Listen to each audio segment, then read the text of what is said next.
So government doesn't create value. Government extracts value. So how could a government give you anything that isn't extracted?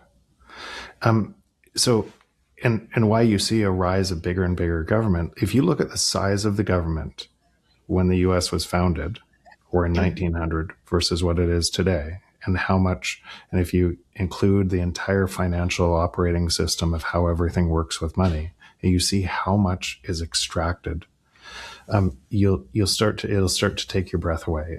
And so again, ask, how could I solve that problem from that system, right? That is the problem. And go back to what I said before. Natural state of the free market is deflation. Mm-hmm. Exponentially advancing tech, including AI, means faster deflation. Mm-hmm. Credit-based system means exponentially, instead of exponential deflation, exponential centralization, coercion, control, because it has to steal faster than the productivity should flow to you. So from one system, the productivity should flow to you. Every job that's lost means lower prices for everyone. Right? So as AI moves to free, it's free for you. As the jobs are lost, you gain more abundance from that system that you wouldn't need UBI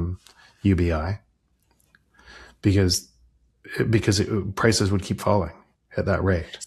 So in the free market, you wouldn't need UBI, but people are starting to talk about UBI because in the inflationary system with AI, you're going to kind of need it.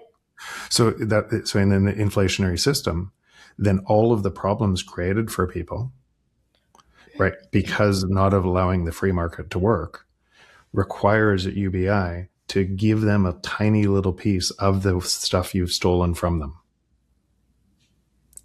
And you just have an entirely centralized world, right? Mm-hmm. Where you just have pawns on a game board controlled by the top of the game board, and you get to decide what they want inside that system. Because if you just keep on following that, AI will merge with robotics. All of these jobs, all of these jobs are already going to be gone. So in that world, where are you safe if prices continue to rise unnaturally? Mm-hmm. And who benefits from prices rising unnaturally if you don't? Now ask yourself, why are you spending any time in that world? Because you know it's already true, right? All of that. You can't build walls high enough to protect you if you're super wealthy in a world that looks like that. In fact, because the same technology, let's imagine you were exploited. You're at the very bottom of the ladder.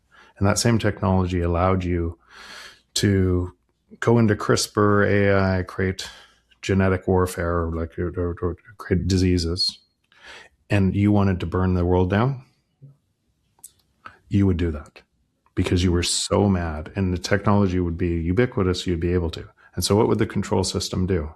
We have to stop those people. We'll spend more money to stop those people, right?